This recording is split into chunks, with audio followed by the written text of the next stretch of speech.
Hello everyone, this is ANURADHA Sharma and you're watching my channel IELTS with ANURADHA. Part 1. Exam practice. Listening.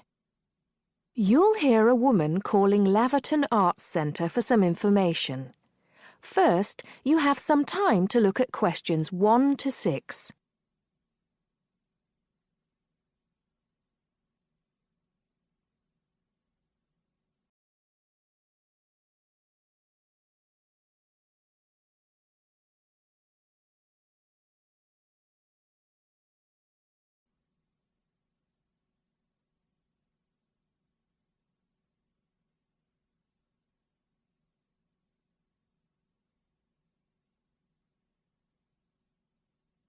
Listen carefully and answer questions 1 to 6.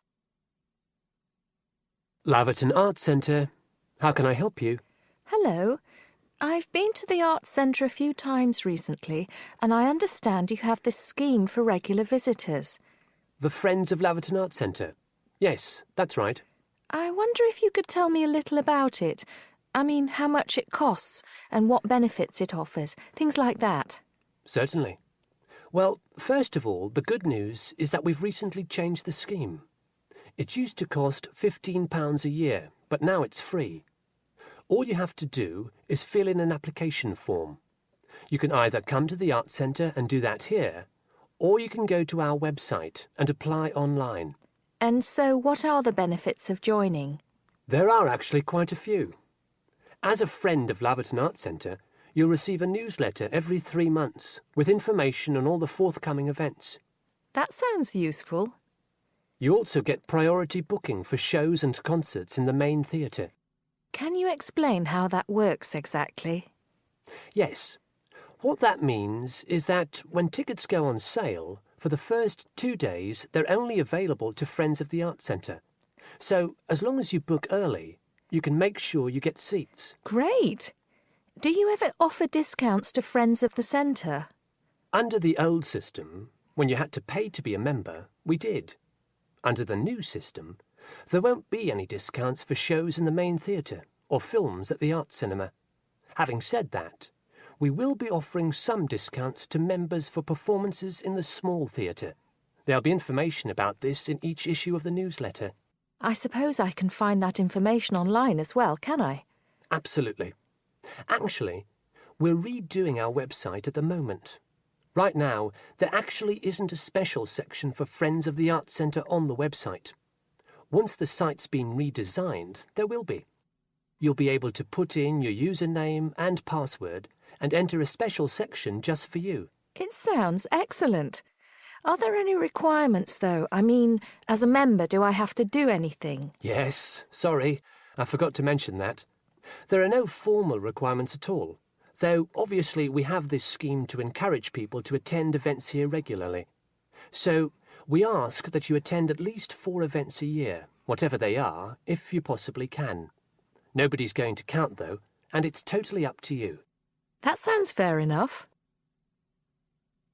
Before you hear the rest of the conversation, you have some time to look at questions 7 to 10.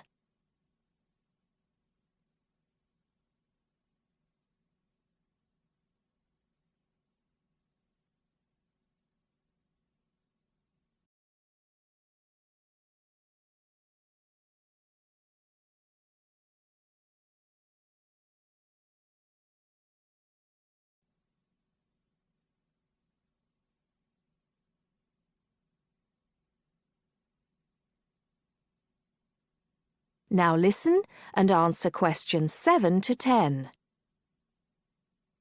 While you're here, we're actually conducting a short survey of people who phone up the Arts Centre. Would you mind if I asked you a few questions? It'll only take a couple of minutes. Sure, no problem. Thanks a lot. So, how many times have you visited Laverton Arts Centre in the last 6 months? Well, I've only lived in the area for the last 4 months, so not that many times. 3, I suppose. Yes, that's right. Fine. And how did you first find out about the Arts Centre? Let me think. Oh, yes, a friend invited me to a concert, and I came with her. Have you ever seen a film at the Arts Cinema here? No, I haven't, to be honest. In fact, until you mentioned it earlier, I didn't realise you even had a cinema.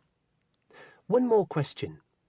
If we offered a free tour of the Arts Centre, including things such as going backstage to look at the dressing rooms, would you be interested in going on it? Oh, yes, definitely. I think a tour like that would be very interesting. I'd even pay for it. That's great. Thank you very much for your time. Thank you. That is the end of part 1. You now have half a minute to check your answers.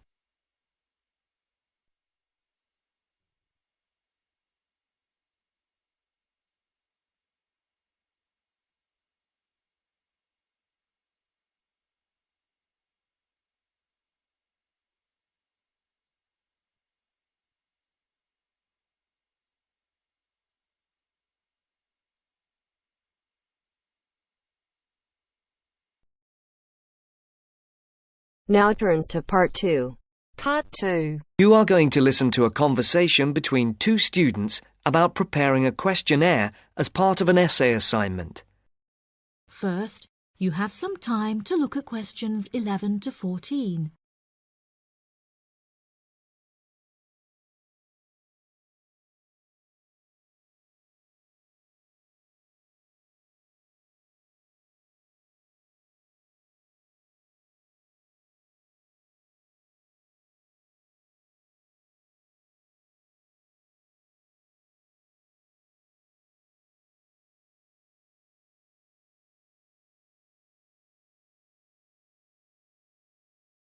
Now listen carefully and answer questions 11 to 14. I've never written an essay of more than 1,500 words before, Anne. Me neither, Mark, and it scares me. I wouldn't worry. We'll just have to pretend it's 4 essays of 1,500 words and join them together. It says here in the assignment notes Dr. Brightwell gave us that we're to write between 5,000 and 6,000 words on some aspect of students' attitudes, backed up by our own research, which we present in the form of tables, graphs, charts or whatever, and supported by reference to the list of books she gave us. Oh, I didn't realise there had been so many social science books written about students. Oh, yeah. There are a lot. And the questionnaire? Yes. We have to prepare a questionnaire to gather our own data for the graphs, etc., and hand it in to Dr. Brightwell in draft form in 2 weeks' time. 2 weeks? That's what she said, and what it says here. She says that it's better to have it checked before we go on to collect the information and start the writing. Suppose she's right. We'd better get started then. But she didn't say how we were going to put the questionnaire together. Does it say anything in the notes? Nope. It only says that we are limited to 4 sides of A4 and no more than 50 questions. If that's the case, it's not that bad. Before you hear the rest of the programme, you have some time to look at questions 15 to 20.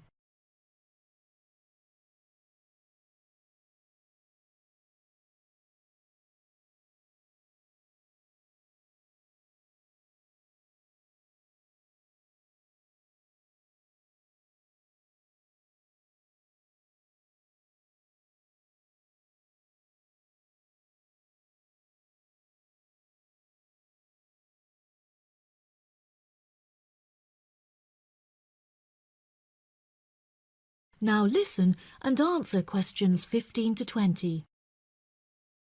So, how are we going to do it? Well, first we need to know who we're aiming it at. Then decide how many questions we're going to ask. I think we could have about 40 questions maximum. I don't think there's any real need to go up to the 50 limit. And I think we should keep the questions themselves very simple. Don't worry. In my case, they will be. We could have a mixture of question types like multiple choice questions, yes, no, and agree, disagree, with boxes for people to tick. If people are asked to write down anything, it's unlikely they will fill it in. So, are we going to give this questionnaire out to people to hand in, or are we going to just stop and ask them around the campus or on the street? I don't really know. Did she say anything about this? No, she didn't. And there is nothing in these notes she gave us either. I think we ought to give them out. OK. Anyway, it won't affect the way we design the questionnaire. We're both doing it on different subjects, but there's nothing wrong with pooling our ideas about the mechanism of the questionnaire. No, none. What are you doing your project on? I've been thinking about doing something around the subject of how aware students are of world affairs. People think that we're all up to date, but I very much doubt it. It would also be interesting to compare students in different years. And you? I'm doing something on health and sport, and whether students are more or less active since they came to university. Sounds interesting. As the questionnaires can be anonymous, I'll fill in your first questionnaire for you. But I'm sure you won't be surprised by my answers. Somehow, I don't think so. I suggest we put together about 20 or 25 questions each and then meet tomorrow or the day after and compare them. Are you going to type yours up? Yeah, then I can come round to your place and we can work on them. You've got a laptop, haven't you? Yes, and I've got some new design software so we can play around with the layout. Brilliant. Are you any good at doing charts and things? I know how to do simple things on the computer, but we'll sort something out. OK. I feel much better about all this now. It doesn't seem quite as bad as I first thought. No, don't worry, we'll get it done. That is the end of part 2. You now have half a minute to check your answers. Now turns to part 3. Part 3. You will hear a student talking to her tutor about a presentation. First, you have some time to look at questions 21 to 23.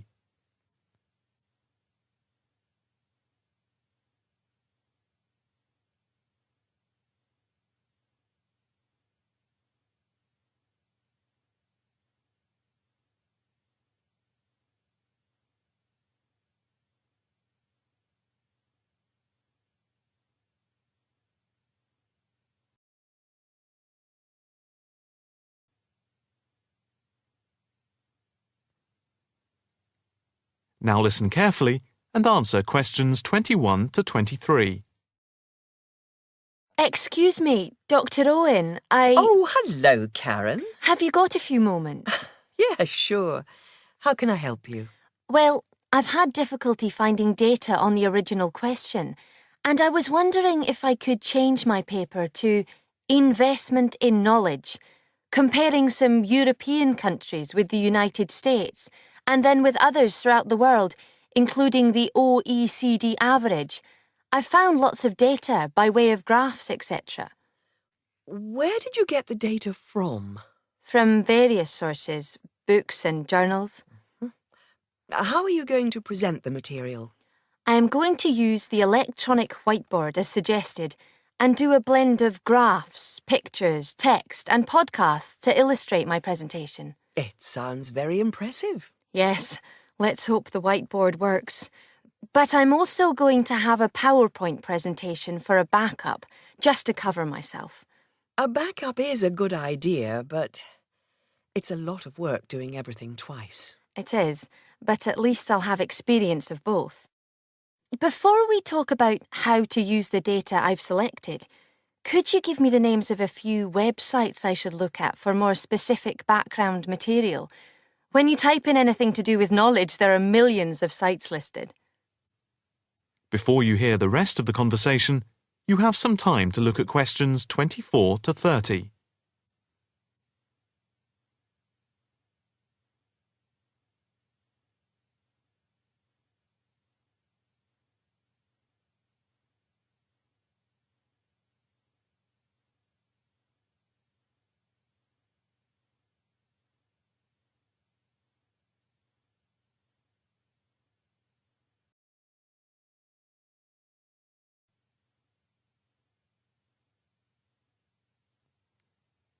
Now listen carefully and answer questions 24 to 30. Let's see. Oh, I'll print you off this list.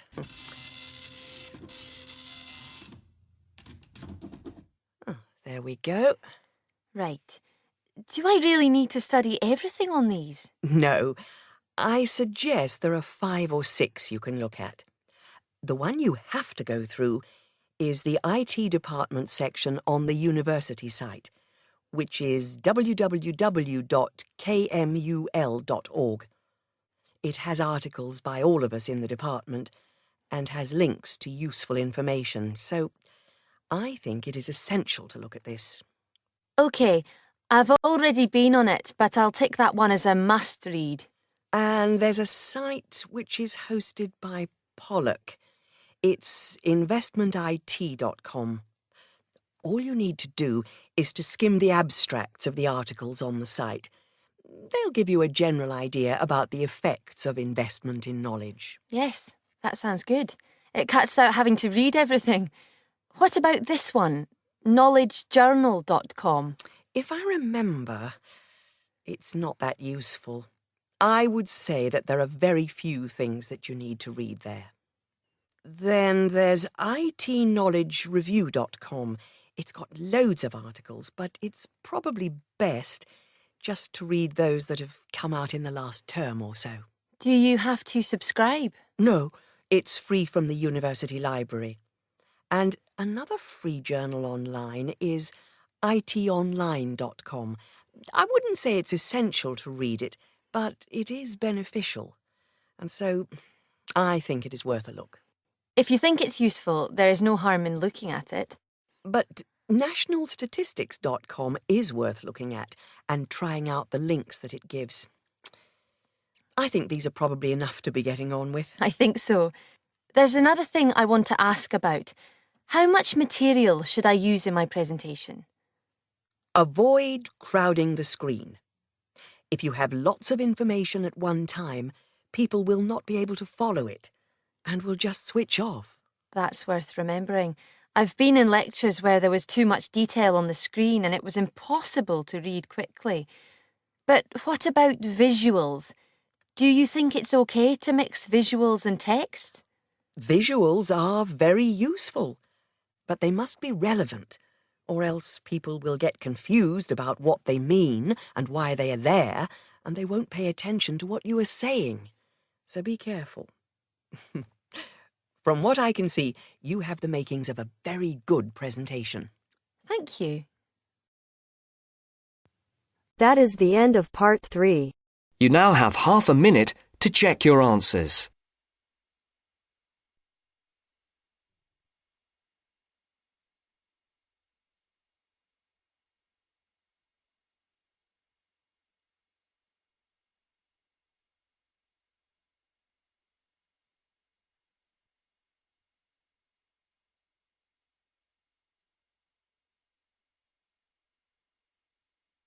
Now turns to part 4. Part 4. You are going to hear a lecture on life at work, which is being given as part of a series of lectures on productivity and work practices. First, look at questions 31 to 35.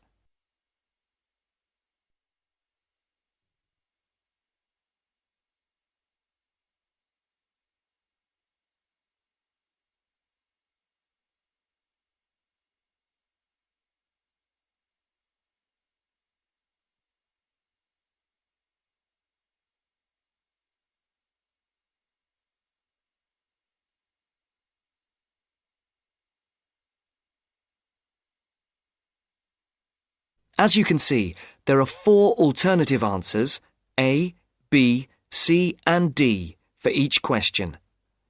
Decide which alternative is the most suitable answer and circle the correct letter. Good afternoon. My name is Dr. Charles Butt, and I shall be giving you a series of lectures on productivity and work practices over the coming weeks. There will be 10 lectures in the mornings as part of this course, and in addition there will be 3 lectures in the evenings from 6 to 8 which will be given by outside speakers. I would like first to look at a recent report on life at work.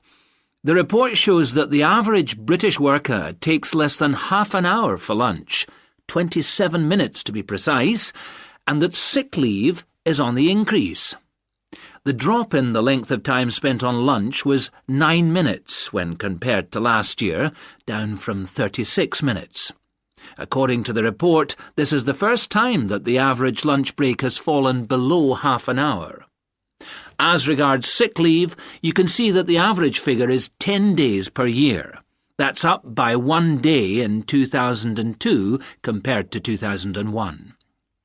While physical illness was given as the most common reason for absence in the case of non-manual workers, stress was the most common cause of long-term absence. It's worth noting here that 9 out of 10 workers claim that stress is a problem in their organisation, and that 8 out of 10 bosses are feeling more stressed than ever before. I would just like to say here that we will be looking at the stress in work and study at a later date. And we'll be looking particularly at ways of dealing with it in studying, particularly for exams. You can see from the calendar that Professor Appleyard will be giving a lecture on this topic the week after next. The report also says that just below 50% of workers claim that they were taking less time off for holidays than they were entitled to. I'm not sure that this will be believed by the employers. Previous surveys have suggested that about 1/3 of days that have been taken by workers as days off sick were regarded by bosses as not being the result of genuine illness. Some more hard data is required to corroborate both these claims. Before the speaker continues, look at questions 36 to 40.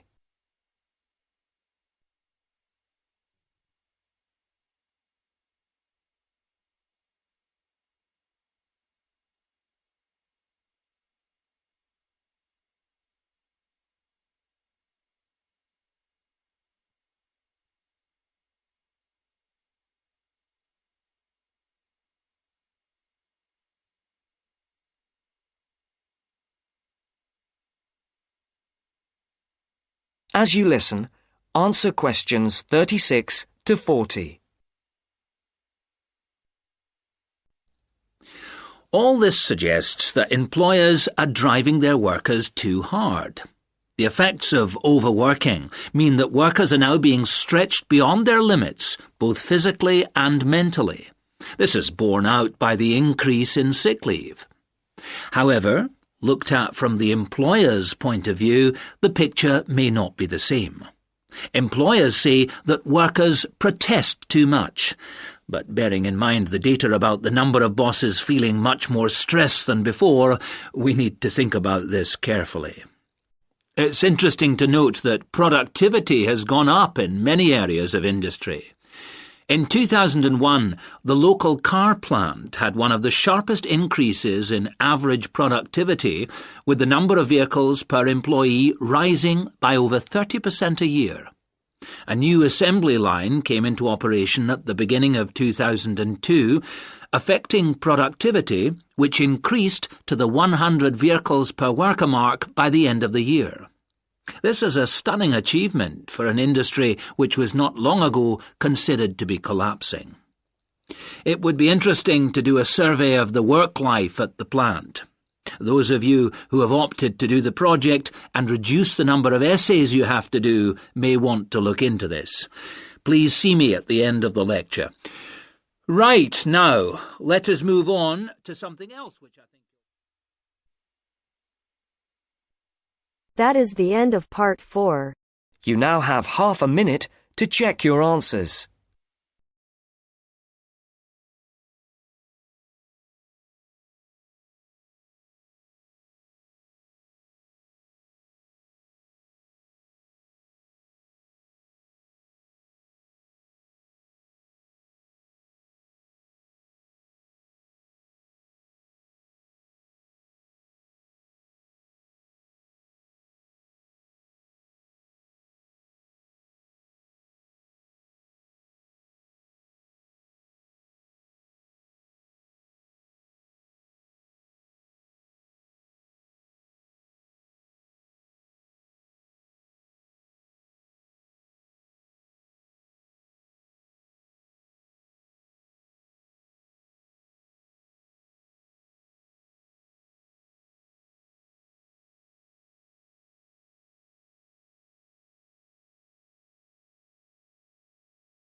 Thank you for watching and stay tuned for more videos.